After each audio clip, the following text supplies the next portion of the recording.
하나님께서 오늘 저와 여러분에게 주실 말씀 요한복음 9장 39절부터 41절까지 말씀입니다. 저와 여러분 하나님의 말씀 앞에 다 같이 일어납니다. 자, 하나님을 존중히 여깁니다. 그 마음으로 한 목소리로 읽겠습니다. 시작. 예수께서 또 말씀하셨다. 나는 이 세상을 심판하러 왔다. 못 보는 사람은 보게 하고 보는 사람은 못 보게 하려는 것이다. 예수와 함께 있던 바리새파 사람들이 이 말씀을 듣고 나서 말하였다. 우리도 눈이 먼 사람이란 말이요. 예수께서 그들에게 말씀하셨다. 너희가 눈이 먼 사람들이라면 도리어 죄가 없을 것이다. 그러나 너희가 지금 본다고 말하니 너희의 죄가 그대로 남아 있다. 아멘. 앞뒤 좌우로 5명 이상 시작. 하늘 복 많이 받으세요. 하늘 복 많이 받으시고 땅의 복도 많이 받으시기 바랍니다. 하늘 복과 땅의 복이 저와 여러분에게 풍성하게 넘치시기를 우리 주님의 이름으로 축복합니다. 우리 오늘 이게 지난주 걸 오늘 이렇게 잘못 나온 거 아니야? 뭐 이런 생각. 지난주에 우리가 함께 나누었던 본문을 오늘 함께 나누게 되겠습니다. 그런데 그 전에 우리 2개의 영상을 보았는데 어떤 느낌이 드셨어요? 우리 1부와 3부가 거리가 너무 멀리 있어서 그죠? 마치 딴 교회처럼 이렇게 느껴지지 않아요? 그렇지만 그럼에도 불구하고 우리 장년들의 사실은 선배들의 수고와 희생, 그래서 우리가 이 아름다운 예배 공간도 마련된 거잖아요. 그것을 터전으로 해서 하나님께서 우리의 다음 세대, 사실은 저들이 다음 세대가 아니라 지금 현재 세대예요. 이렇게 하나님께서 우리 가운데 이렇게 청년들을 이렇게 세우고 하나님께서 참 그들을 통해서 교회의 미래를 이렇게 참 준비해 가고 계시다는 것, 그것을 잊지 않았으면 좋겠고요. 좀 멀리 있는 것처럼 보여도 우리 참 청년들에게, 우리 싱글들에게 참 든든한 버팀목이 되어주는 그런 저와 여러분이 되었으면 정말 좋겠습니다. 청년들하고 좀 가까이 지내고 싶은데 여러분 봉사하는 자리에 열심히 참여하시면 돼요. 주일학교 선생님으로 헌신하면 거기 청년들이 많이 있어요. 여러분 단기 선교 같이 가면 거기에 청년들도 막 함께 갑니다. 우리 목회자 세미나 섬기는 자리에 이렇게 참여하시면 거기에 우리 청년들도 함께하는 청년들을 만나서 교제할 수 있으니까요. 너무 멀리 떨어져 있어서 다른 교회 같다 이렇게 생각하지 마시고요. 우리 섬김의 자리, 봉사의 자리 함께 하셔서 청년들과도 어울리시는 그런 저와 여러분 되면 정말 좋겠습니다. 그리고 두 번째는 우리 몽골 선교에 대한 영상을 보셨죠, 그죠? 지금 제가 보면서 그래, 맞아, 바로 저거야. 그런 생각을 하게 됩니다. 여러분 선교회, 우리 교회의 선교의 목표점은요, 교회를 세우는 겁니다. 여러분 교회가 세워지지 않으면 복음 전한 그 사람들 다 흩어지고 사라지고 마는 거거든요. 그런데 그 교회라고 할 때 첫 번째가 집에서 모이는 그 가정교회, 그 교회를 세운 거, 여기에서 출발을 하는 거고요. 거기에서 한 걸음 더 나가서 우리는 예를 들면 이런 거예요. 휴스톤 서울교회 같은, 몽골에서 휴스톤 서울교회와 같은 역할을 하는 교회, 몽골에서 다운교회와 같은 역할을 해줄 수 있는 교회. 우리가 어떤 선교지를 섬긴다고 하더라도 우리는 바로 그와 같은 교회를 세우는 것, 그것을 궁극적인 목표점으로 삼고, 그러니까 우리 목장에서 동력하는 선교사님들 계시잖아요. 그분들도 우리가 섬기고 기도할 때 영혼 구원하고 제자 삼는데 집중해서 교회를 세울 수 있도록 그렇게 우리 함께 기도해드리고 동력한다면 너무 좋겠고요. 그것을 넘어서 그분들이 참 우리 선교지에서 세운 그 교회가 다운교회와 같은 그런 역할을 하는 형제교회를, 민족의 교회를 섬기는 바로 그 교회가 되도록 우리가 참 목표점을 가지고 함께 나아갔으면 좋겠고요. 몽골 땅에는 이미 그런 일이 일어나고 있어요. 그죠? 우리 다른 우리 선교지에서도 동일한 일이 일어나기를 기대하면서 우리가 함께 힘쓸 수 있기를 바랍니다. 자, 이제 오늘 설교 제목 같이 한번 읽어보겠습니다. 시작. 주님과 친하십니까? 빛이신 주님과. 여러분 주님과 친하세요? 오늘 우리 참 내가 정말 주님과 친한 사람인가, 빛이신 주님과 정말로 친하게 지내고 있는 사람이 맞는가 한번 그것이 확인되어지고 저와 여러분의 신앙생활은 종교 전문가가 되는 그런 신앙생활이 아니라 주님과 친하게 지내는 그런 신앙생활이 될 수 있기를 기대하고 소망합니다. 우리 35절 36절 요한복음 9장입니다. 다 같이 한번 한 목소리로 읽어보겠습니다. 시작. 바리새파 사람들이 그 사람을 내쫓았다는 말을 예수께서 들으시고 그를 만나서 물으셨다. 내가 인자를 믿느냐? 그가 대답하였다. 선생님, 그분이 어느 분입니까? 내가 그분을 믿겠습니다.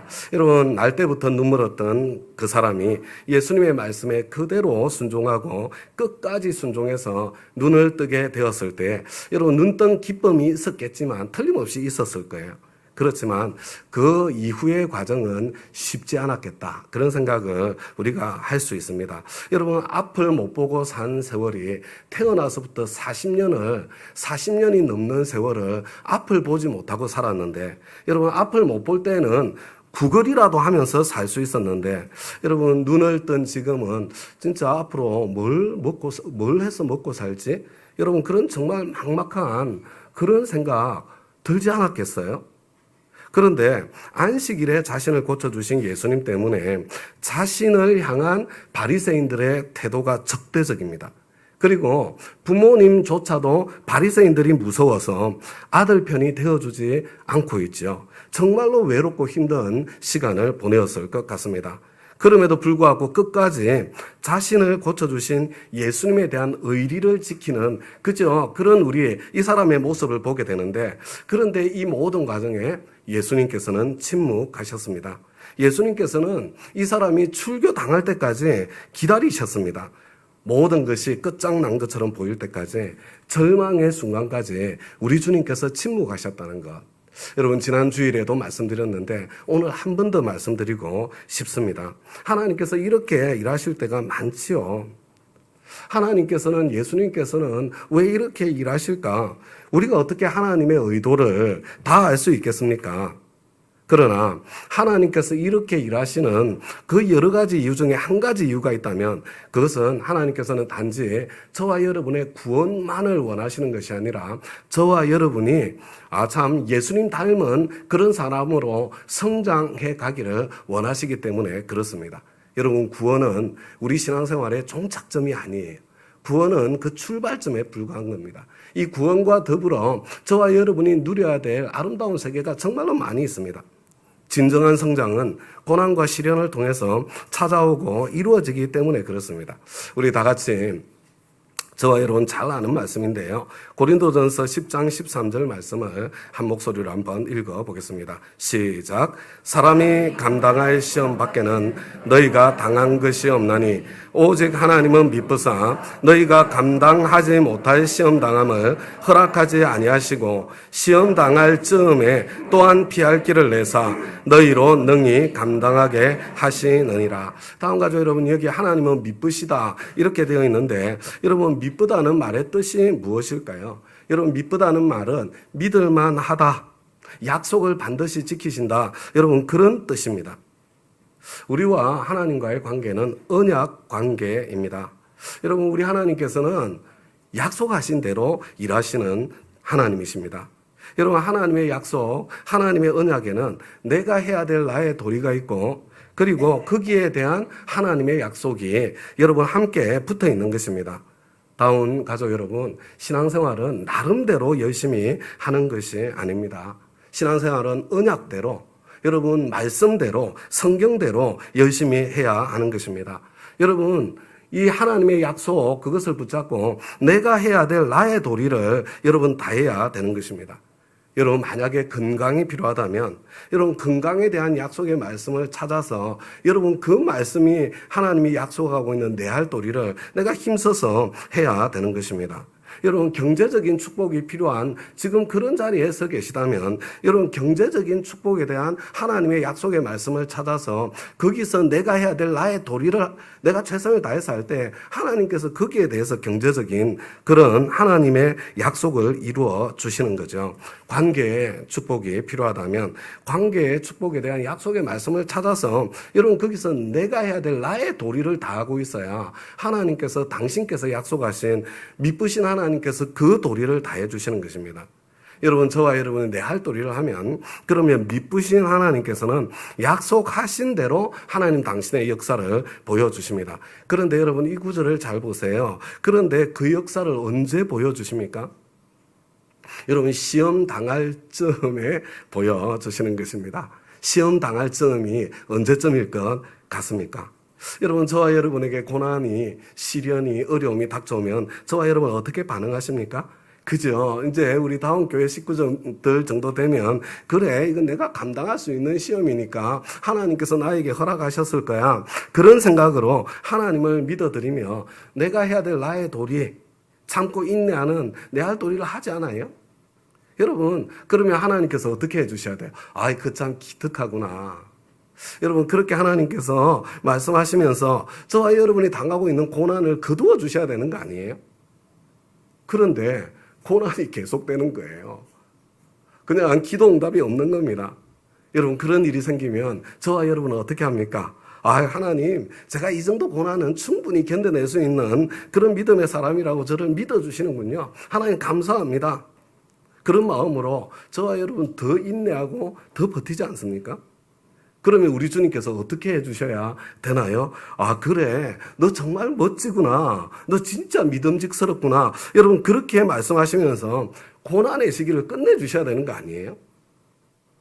그런데 여러분 그렇게 내가 하나님 앞에 믿음으로 서서 기다리고 또 기다리는데도 그 고난이 끝나지 않을 때 그죠? 그러면 그때 가면 어떤 생각이 확 밀려오기 시작해요? 야 이거 내가 지금 헛수고하는 거 아니야? 이제 뭐 하나님이고 뭐 하나님의 축복이고 뭐고 이거 야 더 이상 내가 견딜 수 없겠구나. 버틸 수 없겠구나. 그래서 그냥 때려치우고 싶은 여러분 그런 마음이 여러분 내 속에 밀려올 때가 있지 않습니까? 여러분 그래서 때려치워버려. 여러분 바로 그때 여러분 그때가 시험 당할 즈음이에요. 하나님께서는요 저와 여러분이 시험 당할 쯤까지 기다리셨다가 여러분 저와 여러분의 그 힘으로 갈 수 있는 끝까지 갈 때까지 가는 그 모습을 보고 기다리셨다가 바로 그 시험 당할 쯤에 약속하신 피할 길을 내주시는 우리 하나님이시다. 여러분 그런 뜻이 이 말씀에 이 약속에 담겨 있는 것입니다. 이렇게 일하시는 하나님의 방법이 정말 마음에 안 들 때가 많지요. 그죠? 마음에 들지 않습니다. 그런데 그럼에도 불구하고 굳이 하나님께서 그렇게 하시는 이유는 여러분 저와 여러분의 믿음을 성장시켜서 저와 여러분에게 다음 단계를 열어주시기 위해서 그렇게 하시는 것입니다. 저와 여러분이 막다른 골목 시험 당할 점 여러분 바로 그 자리까지 가야만 여러분 바로 그 자리에서 여호와 이레의 하나님을 만나고 그 하나님을 누릴 수 있도록 다음 단계를 열어주시는 것입니다. 그러니까 다음 가족 여러분 너무 빨리 여러분 포기해서는 안 되는 거예요. 여러분 하나님께서 마침표를 찍기 전에 내가 너무 서둘러서 여러분 너무 빨리 마침표를 찍어서는 안 되는 거예요. 여러분 하나님께서 있잖아요. 여하튼 내가 갈 수 있는 끝까지 하나님 그 길을 알고 계시거든요. 거기까지 가야 되는 거예요. 다음 가족 여러분 지난주에 말씀드렸던 것처럼 내가 적당히 그냥 할 수 있는 만큼 하면 신앙이 성장할 것이다. 여러분 그렇지 않습니다. 여러분 적당히 할 수 있는 만큼만 하면 여러분 아무리 오래 해도 현상 유지는 할 수 있어도 신앙의 성장은 잘 일어나지 않습니다. 여러분 신앙만 그런 것이 아닙니다. 여러분 모든 영역이 다 마찬가지예요. 여러분 한계에 부딪혀 볼 때에 여러분 내가 용기를 내어서 한계에 한번 부딪혀 보아야 여러분 거기에서 다음 단계가 열리는 그런 성장이 일어나게 되는 것입니다. 만약에 저와 여러분이 뭐 이만하면 됐잖아. 여러분 지금 상태에 만족하신다면 그냥 지금까지 해오던 그대로 쭉 그렇게 살다가 천국 가면 되는 거예요. 그러나 저와 여러분이 하나님께서 예비해 놓으신 정말 그 하나님께서 준비해 놓으신 그 세계, 그걸 내가 다 누려보고 싶다. 내가 정말 하나님께서 나를 위해서 준비하신 그 성장의 자리까지 내가 가보고 싶다. 여러분 그런 마음이 있다면요, 여러분 그냥 안주하고 있으면 안 되는 겁니다.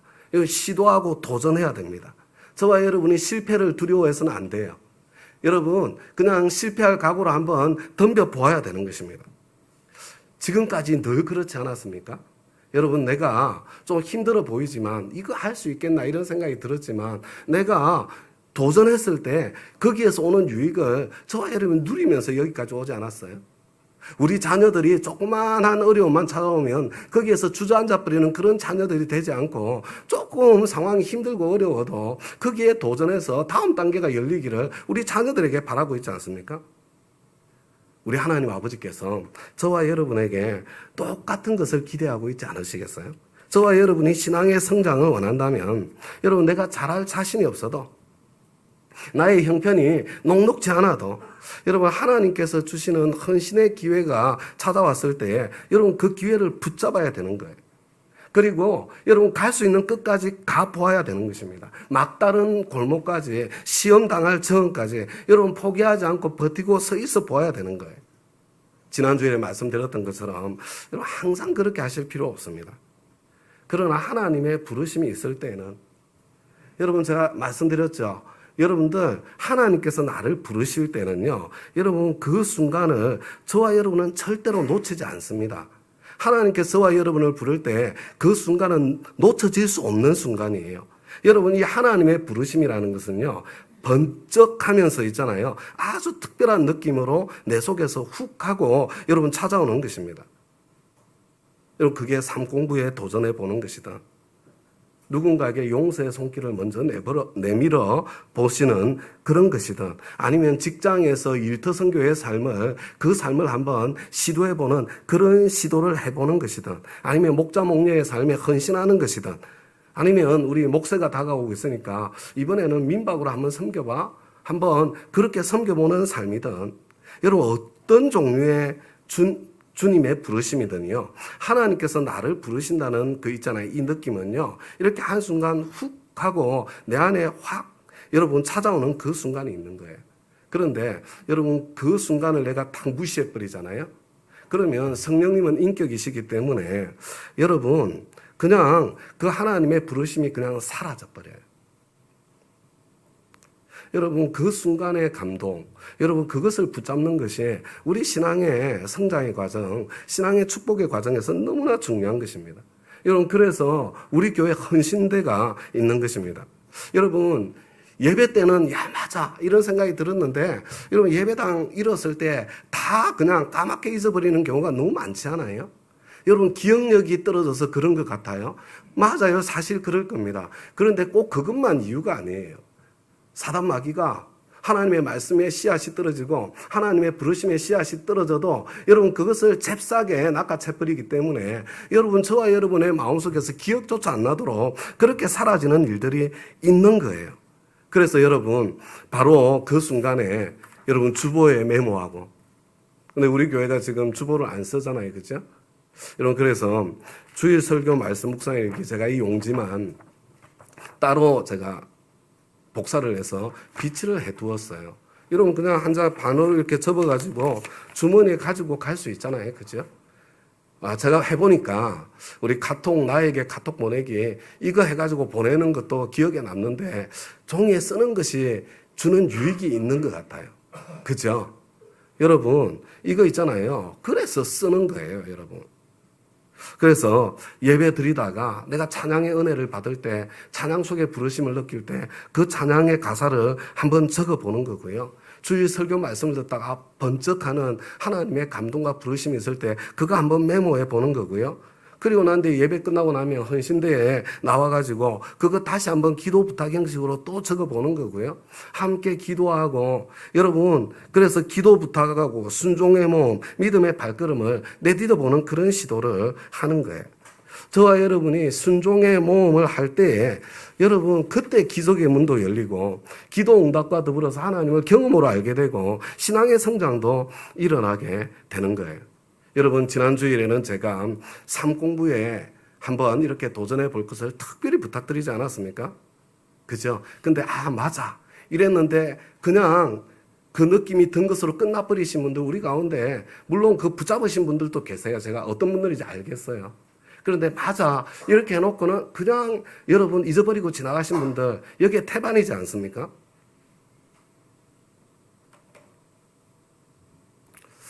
자 그런데 이제는 그죠? 이제 대부분의 삶 공부가 이제 이번 주에 셋째 주를 시작하기 때문에 여러분 첫째 주, 둘째 주를 안 했는데 셋째 주에 들어가는 거 이미 늦은 거예요. 그래 이 순간만 참으면 돼. 그러고 여러분 그 순간만 참으셨는지는 모르겠는데요. 이미 늦었어요. 이미 늦었어. 다음 학기 기다려야 되는 거예요. 그러나 지난주에 개강을 해서 이번 주에 두 번째 주를 맞이하는 과목도 있습니다. 여러분 그리고 우리 교회는 확신의 삶 1대1도 있고 하나님을 경험하는 삶 1대1이 있습니다. 여러분 마음에 뭔가 하나님께서 그래 네 인생이 바뀌려면 지금 뭔가 시작해야 돼. 너한테는 하나님의 말씀이 필요해. 여러분 그런 부르심의 느낌이 왔는데 여러분 그거 무시하고 뭉개고 지나가신 분들이요. 아직 늦지 않았습니다. 혹시 13주라는 기간이 여러분 너무나 부담스러우신 분들은요. 여러분 꼭 확신의 삶 1대1에 다시 도전하시기 바랍니다. 7주간의 짧은 공부니까 그리고 시간도 목자님, 목녀님과 1대1로 해서 여러분 자유롭게 시간도 조정할 수 있으니까 여러분 목자님, 목녀님께 꼭 부탁을 드려서 여러분 이번 학기에 내가 다른 거 못해도 하나는 한다 그런 마음으로 꼭 해보시기를 부탁을 드립니다. 그런데요, 여러분 이것은요 개인적으로 뿐만 아니라 교회적으로도 마찬가지입니다. 하나님께서 교회적으로도 우리를 불러주시는 부르심의 순간들이 있거든요. 여러분 지난번 이 예배당 이게 딱 매물로 나왔을 때 저는 하나님의 부르심을 느낀 거예요. 그래서 그게 아니더라도 하나님께서는 우리가 그런 상황을 다음에 주실 때에 미리 준비라도 하고 있으라고 말씀해 주시는 부르심으로 느꼈기 때문에 여러분 다음 단계를 진행해서 여기까지 온 것입니다. 여러분 요즘은요 우리 교회가 교회를 향한 부르심은 주로 담임 목사를 통해서 오지 않겠어요? 여러분 어떤 일이냐면요 지금 다음 교회가 가정교회 연수를 시작해보라는 그런 요청을 제가 반복해서 받고 있습니다. 여러분 가정교회 연수가 또 뭐지? 궁금하신 분들이 계실 텐데요. 여러분 가정교회 연수는 가정교회를 진짜 제대로 배우고 싶다. 지금 가정교회를 해보려고 하는데 도대체 왜 안 되는지 모르겠다. 이런 목사님들에게 2주 정도 숙소를 제공하고요. 그리고 하는데 우리 교회의 전체 모습을 완전히 다 보여주는 거예요. 요구하는 대로. 여러분 지금 어떤 이렇게 요청을 받냐면요. 싱글들을 위한 싱글만을 위한 가정교회 세미나 언제 시작하느냐 그런 질문도 제가 반복해서 계속 받고 있어요. 사실 제가 그거 하고 싶은 마음이 이전에 있었는데 우리 곽우신 목사님 있죠? 우리 교회에 계시던 곽우신 목사님 교회 등대교회에서 먼저 시작을 했어요. 여러분 이거 있잖아요.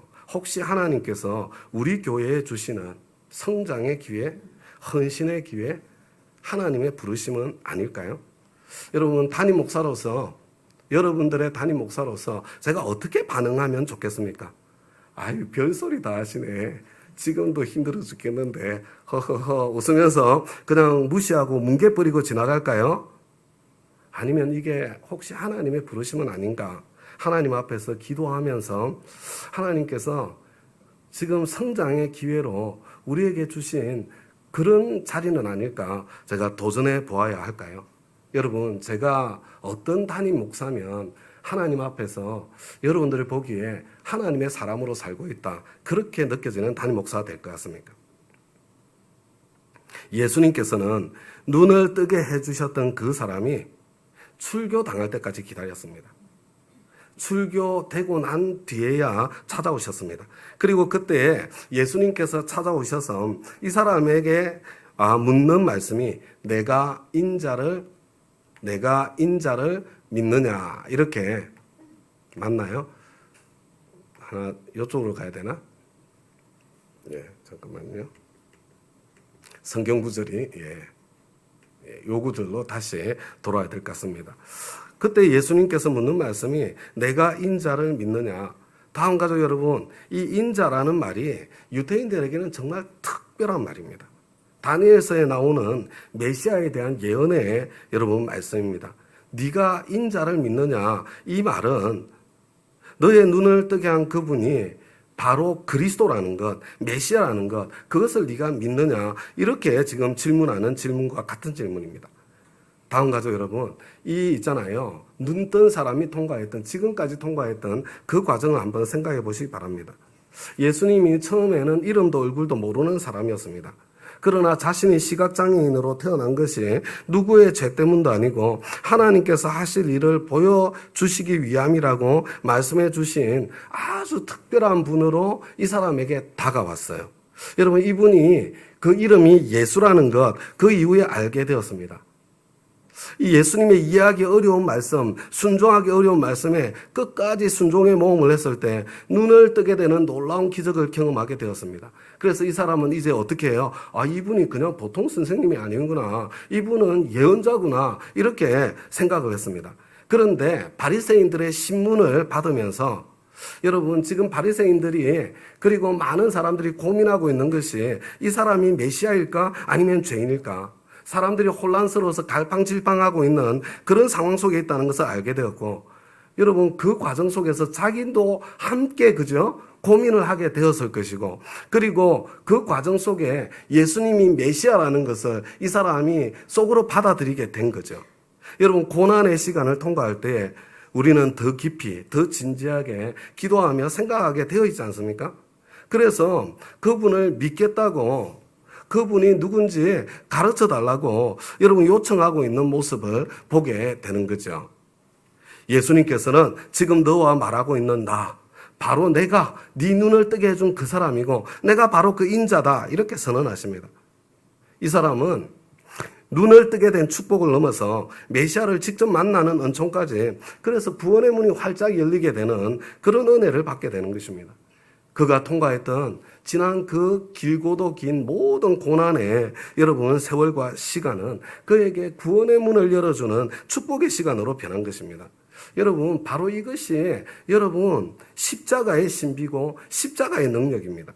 여러분, 십자가는요, 저와 여러분의 인생에 가장 비참하고 가장 고통스러운 시간을 가장 복되고 가장 아름다운 시간으로, 바로 구원의 시간으로 바꿔주는 그런 능력이 있는 것이 바로 저와 여러분의 십자가입니다. 예수님께서는 이 사람을 곁에 두고요. 왜냐하면 이 사람은 보이는 메시지였거든요. 이 사람에게, 그리고 주위에 있는 모든 사람들에게 말씀하십니다. 나는 이 세상을 심판하러 왔다. 못 보는 사람은 보게 하고 보는 사람은 못 보게 하라는 것이다. 다음 가족 여러분, 이것이 바로 빛이 하는 일입니다. 빛이신 예수님께서 하시는 일이 바로 이 일입니다. 빛이신 예수님께서는 자신이 못 보고 있다는 것을 인정하는 겸손한 사람들은 볼 수 있도록 해주셔서 구원의 문을 열어주시고요. 그러나 스스로 본다고 생각하는 교만한 사람들은 자신이 못 보고 있다는 것, 그것을 깨달을 수 있도록 도와주셔서 그들에게도 구원의 문을 열어주시는 분이 바로 우리 주 예수님이십니다. 그래서 예수님께서는 지금 스스로 본다고 생각하는 사람들, 특별히 바리새인들을 향해서 계속해서 이 사람들이 혼란 가운데 그들의 확신이 깨지도록 지금 막 고민하지 않을 수 없도록 혼란 속에 계속 밀어넣고 계시는 것을 저와 여러분들이 보게 되는 거예요. 여러분, 특별히 본다는 사람들에게 우리 주님께서는 자신의 마음속을 보게 해주시고 자신의 죄를 먼저 보게 해주시는 모습을 알 수가 있는 거예요. 다음 가족 여러분, 가늠하다 현장에서 잡힌 여인의 사건과 날 때부터 눈먼 사람의 눈을 뜨게 한 사건은 초막절을 배경으로 일어난 사건입니다. 예수님께서는요, 이 두 가지 사건 똑같아요. 이 두 사건과 더불어서 내가 세상의 빛이다, 이렇게 선언하셨고요. 당신이 세상의 빛이시라는 것이 구체적으로 무엇을 의미하는지 여러분 그것을 명확하게 밝혀주고 계시는 것입니다. 여러분 빛이신 주님과 동행했던 이 사도 요한이 이후에 요한 1서를 통해서 빛이신 주님께서 하시는 일이 구체적으로 무엇인지 다시 저와 여러분에게 명확하게 설명을 해주세요. 여러분 요한 1서 1장 5절과 6절을 보면요. 하나님은 빛이시고 하나님 안에는 어둠이 전혀 없습니다. 그래서 하나님과 사귀고 있다는 사람, 빛이신 하나님과 친한 사람은 그대로 어둠 속에 살아갈 수 없습니다. 여러분 계속해서 어둠 속에 살고 있으면서 나는 빛이신 주님과 친하다 이렇게 말한다면요. 그 사람은 거짓말을 하고 있는 것입니다. 그것은 절대로 불가능합니다. 그럴 수 없는 것입니다. 다음 가족 여러분, 이 자리에 계신 저와 여러분이요. 내가 예수님 영접하고 내가 신앙생활을 했는지 5년이 되고 10년이 되고 20년이 되고 30년이 되었는데 나에게는 어둠의 일이 조금 더 불편하지 않다. 여러분 어둠의 일이 뭔지 가르쳐 드려야 돼요? 저와 여러분은 어둠의 일이 뭔지를 다 알고 있어요. 그런데 어둠의 일이 나한테는 조금 더 불편하지 않다. 내가 예수 믿은 지 3년, 5년, 7년, 10년이 되었는데 어둠의 그 길에서 점점 벗어나는 그런 변화가 내 인생에는 조금 도 없다. 여러분 그렇다면 여러분 저와 여러분 자신을 진짜 심각하게 한번 점검해 보아야 합니다. 내가 종교 활동만 열심히 하고 있을 뿐이지 주님과 친하게 지내는 사람, 주님과 사귀는 사람, 주님과 인격적인 관계가 있는 사람, 그런 사람은 아닐 가능성이 많은 거예요. 여러분 내가 내 옆에 어린아이 하나만 있어도요 저와 여러분 뻔뻔스럽게 어둠의 일을 할 수가 없어요. 빛이신 주님과 내가 함께 친하게 지내는데 어떻게 뻔뻔하게 아무런 느낌 없이 무감각하게 어둠의 자리에 계속해서 머물러 있을 수 있겠습니까? 내가 아무리 종교활동을 열심히 하고 있다고 하더라도 나는 그냥 종교 전문가일 뿐이지 나는 주님과 친하게 지내는 사람은 아니다. 그걸 빨리 받아들이고 빨리 인정해야 돼요. 내가 지금 본다고 생각하고 있지만 보는 사람이 아니라는 것, 그것을 눈먼 사람이라는 것, 그걸 하나님 앞에서 빨리 보셔야 되는 것입니다. 빛이신 하나님과 친하게 지내면 어떤 일이 생겨요? 빛이신 하나님과 친하게 지내는 다른 사람들과도 사귐이 일어나게 돼요. 여러분 빛이신 주님과 친하게 지내는 사람들은요 함께 서로 사귐이 있는 친하게 지내는 일이 일어나게 됩니다. 다음 가족 여러분, 저와 여러분 주위에 까도 양파 같은 사람 있지 않습니까? 오랫동안 시간을 함께 보냈는데 도대체 이 사람이 어떤 사람인지 모르겠다. 함께 보낸 시간이 목장도 같이 하고 초원도 같이 했는데 도대체 이 사람의 마음이 보이지 않는다. 여러분 그런 사람이 있죠. 여러분 그런 사람과는 10년을 같은 목장에서 지내도 진정한 사귐이 일어나지 않습니다. 우리는 서로의 약함을 보면서 여러분 그때 어떻게 돼요? 나의 실패, 나의 좌절, 나의 죄 이것이 나 혼자만의 문제가 아니었다는 것을 알게 됩니다. 우리는 같은 아픔, 같은 싸움, 같은 시름 속에 있다는 것을 알게 되면서 서로 불쌍히 여기면서 동지애를 느끼게 되죠. 그리고 우리는 그 가운데서 사귐이 점점 자라가게 되는 것입니다. 그리고 그 과정 속에 하나님의 아들 예수의 피가 우리를 모든 죄에서 깨끗하게 해주시는 은혜를 입게 됩니다. 여러분 예수님의 피는요 나의 죄와 나의 허물에 대한 하나님의 용서와 사랑을 이야기하는 거예요. 우리는 하나님의 그 크신 용서와 그 사랑 때문에 여러분 내가 죄에 실패하고 내 약함에 무너져도 자기 연민에 빠지지 않고 거기서 다시 일어날 수 있는 힘이 생기게 되는 거거든요. 여러분 내가 그 힘만 생기는 게 아니에요. 그것을 넘어서 형제의 죄와 형제의 허물도 덮어줄 수 있는 넉넉한 마음도 함께 자라게 되는 거예요. 이거는 양날 칼과 같은 거고 동전의 양면과 같은 것입니다. 그래서 여러분 내가 하나님의 그 용서와 사랑을 경험하고 누린 사람들은요 여러분 서로 격려하고 서로 함께 연습하면서 나쁜 습관을 이겨내고 좋은 습관을 함께 만들어가는 그런 친구가 될 수 있는 것입니다. 여러분, 바로 그것을 깨끗하게 된다고 성경이 말씀하고 있는 거예요. 여러분, 바로 이것이 빛이신 주님과 하는 목장에서 일어나는 일이 바로 그와 같은 일입니다. 우리 다운교회 목장이 우리끼리만 모이는 그런 인간적인 모임이 아니라 빛이신 주님과 함께하는, 그래서 나의 약함과 나의 허물을 자랑하는 진솔한 나눔이 있는 그런 목장이 되기를 간절히 바랍니다. 그래서 우리끼리도 진짜 사귐이 일어나고, 그래서 우리 모두가 나쁜 습관을 이기고 좋은 습관을 함께 만들어가는, 점점 깨끗하게 되는 그런 목장이 되기를 간절히 소망하고 있습니다. 다음 가족 여러분, 말씀을 보세요. 빛이 비치고 있습니다. 그러면 나의 적나라한 모습이 드러나게 됩니다. 그런데 내가 시침이 뚝 떼고, 왜냐하면 이 빛이 나에게 비치거든요. 내가 시침이 뚝 떼고 죄가 없다고 말하면 그것은 먼저 나 자신을 속이는 것입니다. 그런데 그때 우리가 우리의 죄를 자백하면, 여러분 생각나십니까? 생명의 삶에서 함께 공부했던 거죠. confess, agree with. 여러분, 자백이라는 것은 하나님과 동의하는 것. 빛이신 주님께서 나를 적나라하게 비추어서 드러내실 때에, 예, 맞습니다. 제가 바로 그런 사람입니다. 제가 그것밖에 안 되는 사람이 맞아요. 그래서 저는 십자가가 필요한 죄인입니다. 여러분, 이게 자백이거든요. 그러면 하나님께서는 신실하시고 의로우신 분이시기 때문에, 약속하신 것을 반드시 지키시는 분이시기 때문에 성경에서 약속하신 대로 우리를 죄에서 용서해 주실 뿐만 아니라 그것을 넘어서 우리가 죄를 이기고 깨끗하게 되는 자리까지 저와 여러분에게 은혜를 베풀어 주시는 것입니다. 여러분, 빛이 비쳐서 나의 적나라한 모습이 다 드러나고 있는데도 불구하고, 여러분, 마치 나는 죄를 짓지 않은 사람인 것처럼 시치미를 뚝 떼면 어떤 일이 생겨요?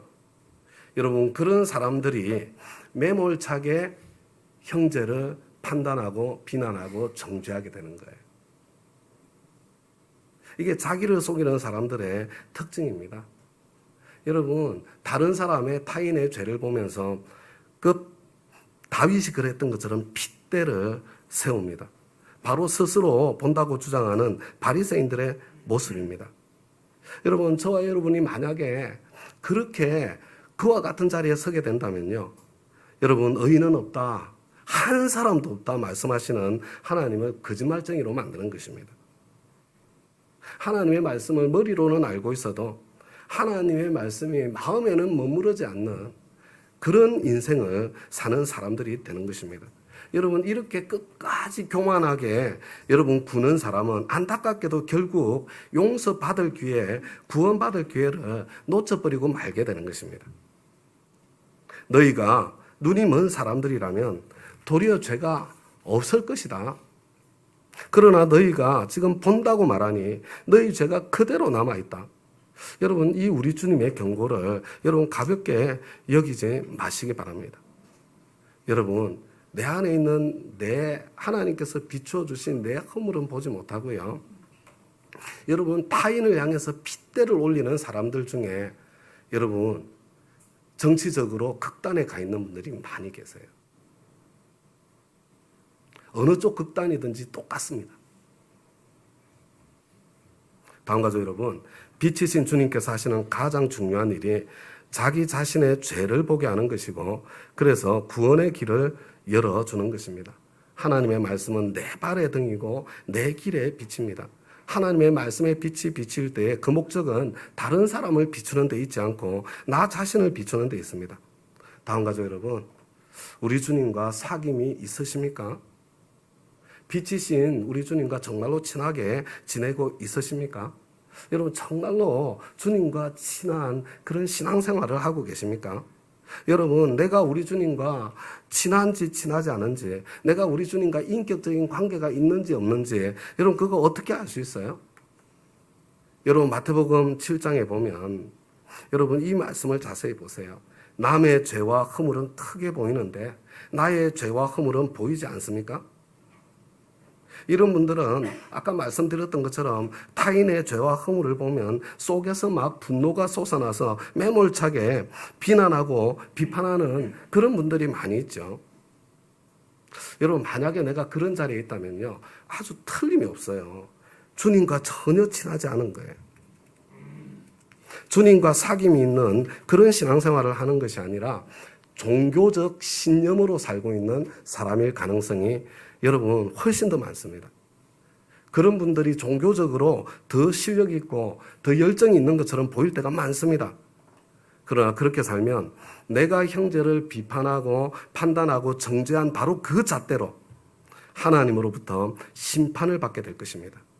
그런 분들은 하나님 앞에서 보지 못하는 자입니다.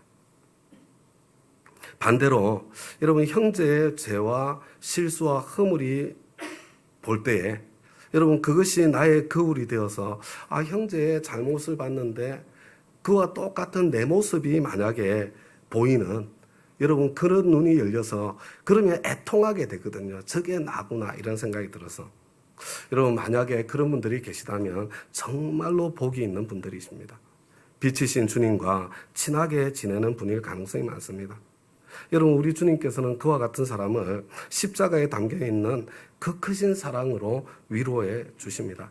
다음 가족 여러분, 저와 여러분의 인간의 가슴에는 누구나 다 이렇게 탱크가 하나씩 있어요. 이게 사랑의 탱크입니다. 그런데 이 내 사랑의 탱크가 비어 있잖아요. 텅 비어 있으면 여러분 나에게서 타인에게로 흘러나갈 사랑이 하나도 없는 거예요. 이 사랑의 탱크가 가득 차야만 여러분 그것이 넘쳐서 가까이에 있는 사람들로부터 멀리 있는 사람까지 타인에게로 그 사랑이 흘러나갈 수 있는 것입니다.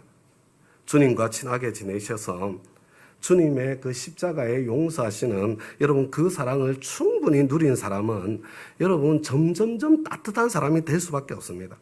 여러분 그런 사람은 타인을 긍휼히 여기는 사람이 될 수밖에 없는 거예요. 내가 못해서 못하는 것처럼 형제도 못해서 못하는 그런 안타까운 자리에 있다는 것을 알기 때문입니다.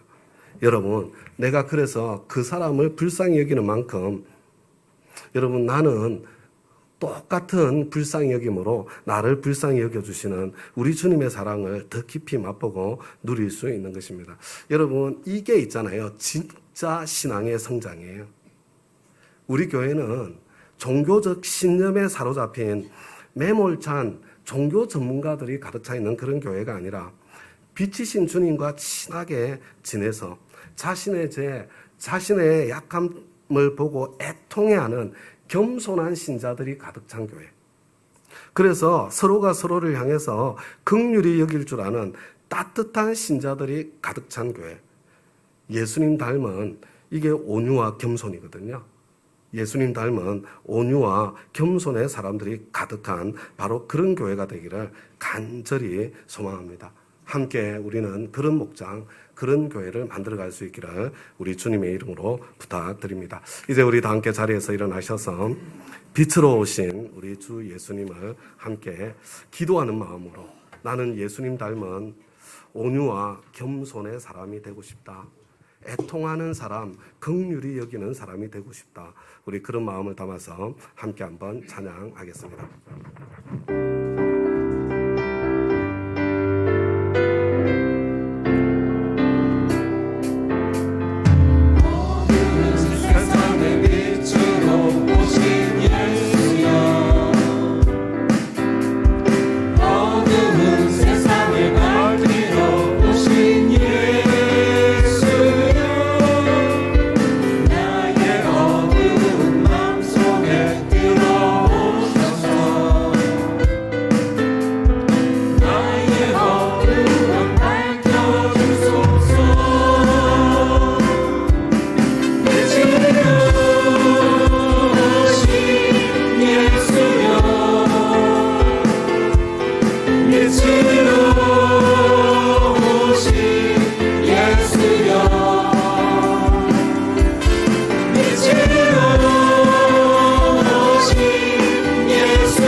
이제 삶의 예배를 드리기 위해 각자의 가정으로, 학교로, 일터로, 우리 동네로, 그리고 세상을 향해 힘차게 나아가겠습니다.